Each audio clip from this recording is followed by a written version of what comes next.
Moikka! Mun nimi on Tero ja mä näytän tänään, miten lähellä.fi leijuke tilataan. Mennäs kattoo. Ihan ensiksi mennään osoitteeseen lähellä.fi ja sieltä hakukoneeseen. Hakutulosnäkymässä näette oikeassa reunassa Jaa-napin ja siitä painamalla päästään jakoikkunaan. Ja sieltä upotussymbolia klikkaamalla päästään leijukkeen rakentamiseen. Leijukkeita meillä on 3 eri päätyyppiä. Eli sellainen leijuke, johon tuotetaan toimintailmoituksia. Sitten valittuja organisaatioita ja niiden toimintailmoituksia sekä sitten vielä erikseen pelkkiä organisaatioita näyttävä leijuke. Kuten huomaatte tästä toimintailmoitusleijukkeen ohjeesta, niin sen suodatus tehdään hyödyntämällä meidän normaalia hakukonetta. Kun taas näissä organisaatioihin liittyvissä leijukkeissa suodatus tehdään tämän tilausikkunan kautta. Lähdetään ensimmäisenä tilaamaan toimintailmoitusleijuketta. Ja koska me halutaan suodattaa siihen haluamamme tyyppiset toimintailmoitukset, niin tehdään ensin hakukoneessa tarvittavat suodatukset. Kaikki suodatusvalinnat, joita tässä hakukoneessa voi tehdä, toimii myös tuossa toimintailmoitusleijukkeessa. Eli jos me valitaan näistä kategorioista esimerkiksi tukea ja apua, voidaan valita sieltä haluamamme teemat, vaikkapa pelkästään opiskeluun ja oppimiseen liittyvät ilmoitukset,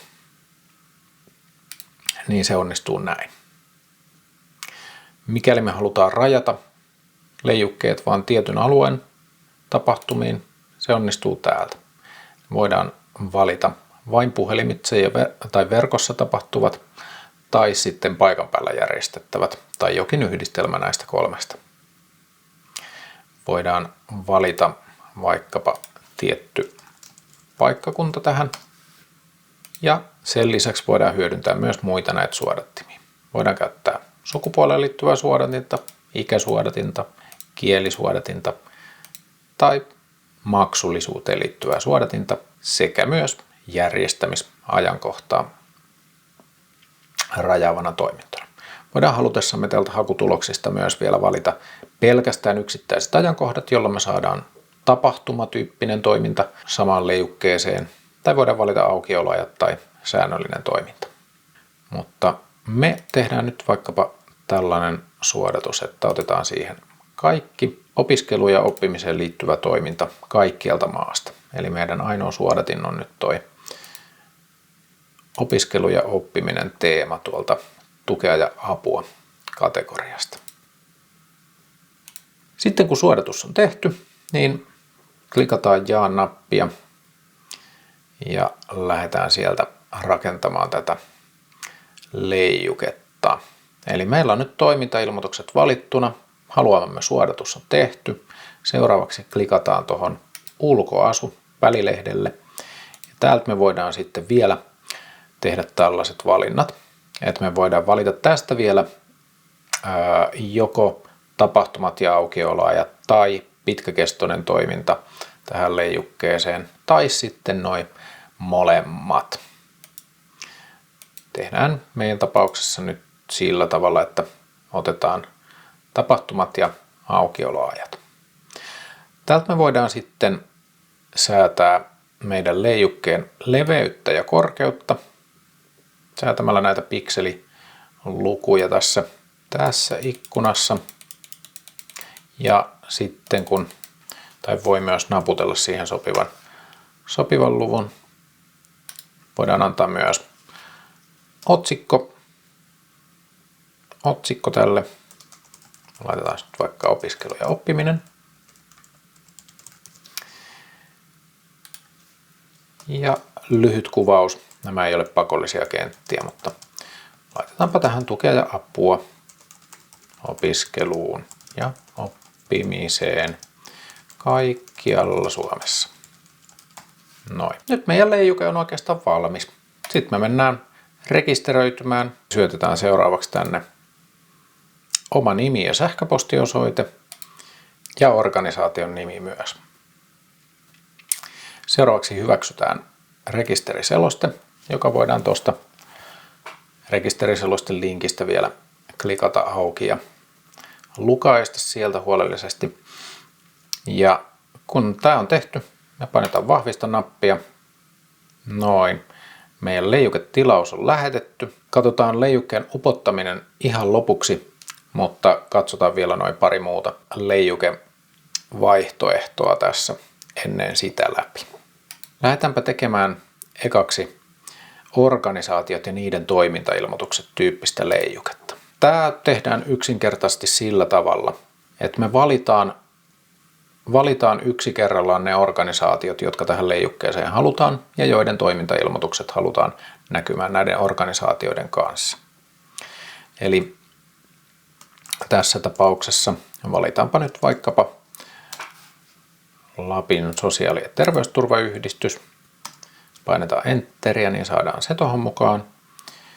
Sitten valitaan Hyte ry.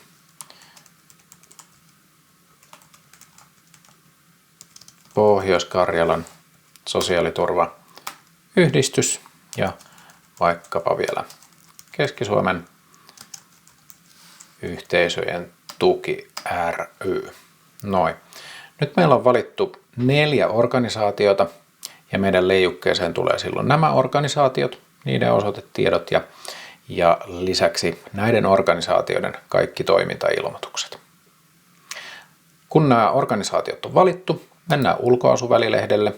Tässä me nähdään esikatselu siitä, että miltä tämä leijuke tulisi näyttämään. Eli siihen tulee tässä tapauksessa 3 tuollaista allekkaista kenttää. Ensin organisaatiot. Siellä on Hyte ry, Keski-Suomen yhteisöjen tuki, Lapin sotu ja Pohjois-Karjalan sotu. Ja niiden yhteystiedot näkyy tuossa ylimmässä kohdassa. Sitten tapahtumat ja aukioloajat on tuossa omassaan. Ja pitkäkestoinen toiminta viimeisenä tuolla alla. Noin. Me voidaan tästä vaihtaa tämän tyyppiä, että jos me halutaan pelkästään toimintailmoituksista pelkästään tapahtumat ja aukiolot, me voidaan se valinta tehdä. Tai pitkäkestoinen toiminta, voidaan sekin valinta tehdä. Lähtökohtaisesti siellä on molemmat näkyvillä. Noin. Ja sitten voidaan edelleen säätää täältä haluamamme leveys tälle leijukkeelle. Ja saman tapaan kuin tuon toimintailmoitusleijukkeen kohdallakin, niin voidaan syöttää tälle otsikko, voidaan syöttää tälle kuvaus. Ja kun kaikki on valmista, niin sitten mennään rekisteröityminen välilehdelle ja ruvetaan tilaamaan.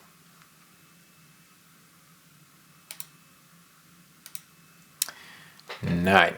Ja katsotaanpa vielä tämä kolmas leijuketyyppi, eli organisaatiot. No tässä huomaatte, että onkin heti vähän enemmän näitä suodatusvaihtoehtoja. Eli voidaan etsiä organisaatiota, suodattaa organisaatiota tietyn hakusanan perusteella. Eli kun me syötetään tähän hakusana, niin tähän leijukkeeseen tulee kaikki organisaatiot, joiden nimessä tämä hakusana on. Se voi olla hyödyllinen silloin, jos haetaan vaikkapa kaikki jonkin liiton yhdistykset samaan leijukkeeseen. Eli laitetaan vaikkapa settlementti tuohon hakusanaksi, niin silloin siihen tulee kaikki settlementit, ainakin ne, joiden nimessä on sana settlementti. Näin se pysyy ajankohtaisena silloinkin, kun palveluun rekisteröityy uusia settlementtejä. Jos me valittaisiin tähän yksi kerrallaan ne settlementit, jotka lähellä.fiissä on jo, niin tietysti leijuke täytyisi tilata uudestaan sitten, kun lähellä.fi rekisteröityy uusia settlementtejä. Tämä näin esimerkkinä. Hakusanaa voi käyttää suodatuksen noin. Voi valita kaikki tietyn sijainnin organisaatiot, eli vaikkapa kaikki tamperelaiset yhdistykset. Sijainteja voi syöttää useamman, jos me halutaan Tampereen lisäksi myös Pirkkalan yhdistykset. Se onnistuu ja halutessa me voidaan laittaa myös muhoksen, jos halutaan lisätä tähän myös jonkin kokonaisen maakunnan kaikki yhdistykset näiden paikkakuntien lisäksi, niin se onnistuu myös. Voimme laittaa tähän vaikkapa Etelä-Savo ja näin. Meidän leijukkeeseen tulisi siis tiedot kaikista yhdistyksistä Etelä-Savossa, Muhoksella, Pirkkalassa ja Tampereella. Ei välttämättä kaikkein käyttökelpoisin suodatus. Me voidaan tehdä tämä valinta myös toimialan perusteella, eli voidaan valita vaikkapa ammatti- ja elinkeinoyhdistykset tai sen lisäksi vaikka eläkeläis- ja senioriyhdistykset tai mikä tahansa haluamamme yhdistelmä näistä toimialoista. Tässä tapauksessa siis, mikäli valitsemme toimialan ammatti- ja elinkeinoyhdistykset, niin tähän tulee silloin kaikki Etelä-Savon ja Muhoksen ammatti- ja elinkeinoyhdistykset. Meillä on vielä lisäksi se vaihtoehto, että voidaan valita organisaatioita. Eli voidaan valita vain tietyt organisaatiot, joiden lisäksi ei tule muita organisaatioita leijukkeeseen mukaan. Se onnistuu ihan samalla tavalla kuin tuossa edellisessäkin leijukkeessa. Eli kirjoitetaan yhdistyksen nimi, painetaan enteriä ja varmistetaan, että se tuohon kenttään napsahtaa mukaan niin, että tuo rasti tulee sinne perään myös, niin silloin se on tähän leijukkeeseen valittuna. Mutta me poistetaan, me halutaan vain Etelä-Savon ja Muhoksen organisaatiot nyt tähän mukaan. Kun tämä suodatus on tehty, samalla tavalla kuin aiemmissakin mennään ulkoasukenttään. No täällä ei muita vaihtoehtoja olekaan kuin tuo organisaatiot valinta. Sitten täältä voidaan säätää leveyttä, korkeutta, antaa otsikko, antaa lyhyt kuvaus. Samalla tavalla kun homma on valmis, niin mennään rekisteröitymisvälilehdelle ja vahvistetaan täältä meidän leijukkeen tilaus. Ja kun leijuke on täällä meidän päässä lähellä.fiissä vahvistettu, niin sitten saatte upotuskoodin sähköpostiin ja se näyttää tällaiselta. Upotuskoodi on tämä osa viestistä, eli kopioi huolellisesti juuri tämä upotuskoodi kokonaan, mutta ei mitään muuta. Tässä viestissä lisäksi kerrotaan, että leijukkeen sisältö päivitetään kerran päivässä. Tämä tarkoittaa sitä, että kun leijukkeeseen tilattu sisältö päivittyy lähellä.fiissä tai siihen tulee jotain muutoksia, niin nuo muutokset päivittyvät mahdollisesti vasta seuraavana päivänä tuonne leijukkeeseen. Ja alla olevasta linkistä sitten voi päättää tämän leijukkeen tilauksen, jos myöhemmin tulee siihen tulokseen, että ei tätä leijuketta haluakaan enää käyttää. Mutta tosiaan tästä kopioidaan upotuskoodi ja sitten mennään sinne omalle sivustolle, minne toi leijuke halutaan upottaa. Noin. Sivustojen editorit tietysti voi näyttää hieman erilaisilta. Minun tapauksessani tämä esimerkkisivustoni on tämän näköinen. Mennään tonne. Klikataan tohon kenttään ja lisätään sieltä lopussa. Kannattaa katsoa tarkasti, että upotuskoodi tulee ihan oikein. Se on lisätty. Klikataan tosta. Tallenna. Esikatselusta voidaan nähdä, että miltä tämä tulee sitten meidän sivustolla julkaisun jälkeen näyttämään. Näyttää siltä kuin pitääkin, eli opiskelu ja oppiminen. Ilmoitukset tilattuna tähän leijukkeeseen ja nehän tähän tulivatkin näkyviin. Sitten vaan tallennetaan ja julkaistaan sivustoja. Sillä tavalla ollaan saatu leijuke mukavasti toimintaan. Organisaatioleijuke sitten voi näyttää esimerkiksi tällaiselta. Inarin kunnan sivuilla on tilattu organisaatioleijuke, johon on tilattu Inarin kunnan alueella toimivia organisaatioiden yhteystiedot. Siellä on inarilaiset yhdistykset nätisti listassa. Näin ei tarvitse niitä sinne käsin päivitellä, vaan tulevat sinne automaattisesti. Näin helposti tilataan leijuke ja upotetaan se omille nettisivuille.